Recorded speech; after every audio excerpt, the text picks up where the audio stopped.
এই চ্যানেলে সম্প্রচারিত সকল খবরই সচেতনতামূলক এবং শিক্ষণীয়, কোনো কিছুই প্রভাবিত নয়। 205তম ঈশ্বরচন্দ্র বিদ্যাসাগরের জন্মদিন, আর এই বিশেষ দিনে কলেজ স্কয়ারে তার মূর্তিতে মাল্যদান করলেন এরাজ্যের শিক্ষামন্ত্রী ব্রাত্য বসু। সেই ছবি আপনাদের সামনে।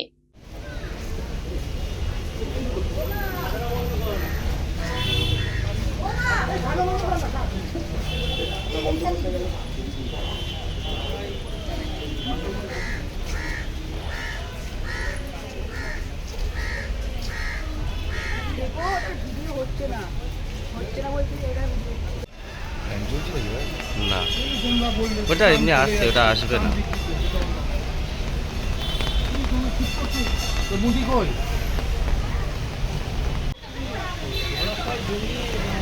এই ছাতা ঢুকে যাচ্ছে।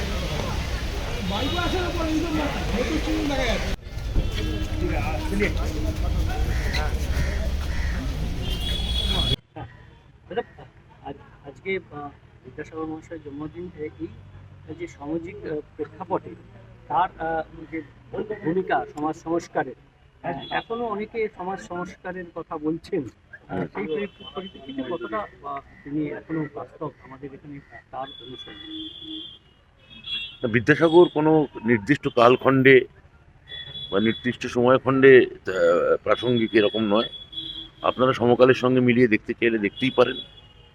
গত 100 বছর আগেও বিদ্যাসাগর, মানে তার মৃত্যুর যখন শতবর্ষ হলো 1920-তে বা 2020-তে যখন দ্বিশতবর্ষ হলো,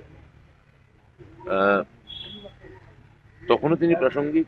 আবার 3020 সালেও বঙ্গজীবন যদি থাকে, বাঙালি জীবন যদি থাকে, তখনও তিনি প্রাসঙ্গিক, সচল এবং তাৎপর্যপূর্ণ এবং জঙ্গম থাকবেন। অবশেষে আদালতের নির্দেশ ছিল আপার প্রাইমারি বিজ্ঞপ্তি জারি হয়েছে, মেধা তালিকার প্রকাশ হয়েছে। নিয়োগ কি পুজোর আগে হবে না নিয়োগের প্রক্রিয়া? এটা তো পুরো উত্তর এসএসসির এর খুঁটিনাটি বলবে। আমি সার্বিকভাবে বলতে পারি, মাননীয় মুখ্যমন্ত্রী যেমন বলেছিলেন, যেমন চেয়েছিলেন, যেমন মুখ্যমন্ত্রী আমাদের নির্দেশ দিয়েছিলেন, সেই অনুযায়ী এসএসসি পুজোর আগে তাদের নোটিফিকেশন বার করেছে, কোর্ট দেওয়া সময় তালিকার আগেই, এবং কাউন্সিলিংয়ের কাজ শুরু হয়ে যাবে। কবে এটা প্রক্রিয়া সম্পন্ন হবে, এর বিস্তারিত জানতে চাইলে এসএসসির সঙ্গে আপনারা কথা বলুন। আমরা তো আশাবাদী, আমি আগেও বলেছি যে একে একে জট আমরা ছাড়াবো। প্রাইমারির ইতিমধ্যেই প্রাইমারির যে ভ্যাকেন্সি নির্ধারণ হয়েছে, প্রাইমারির মধ্যেই নিয়োগও হয়ে গেছে, আগামী দিনেও নিয়োগ হবে। আমরা আশা করছি যে খুবই, যাকে বলে স্টেবল অবস্থায়, মুখ্যমন্ত্রী যেমন চান সেই স্টেবল, স্থিতাবস্থা এবং চালু অবস্থায় আমরা এই নিয়োগটাকে ফিরিয়ে আনতে পারবো। সুকান্ত মজুমদার অভিযোগ করছেন যে কলেজে কলেজে থ্রেড কালচার টিএমসিপি ইউনিয়নের মাধ্যমে হচ্ছে। টিএমসিপি ইউনিয়ন নেই কোথাও।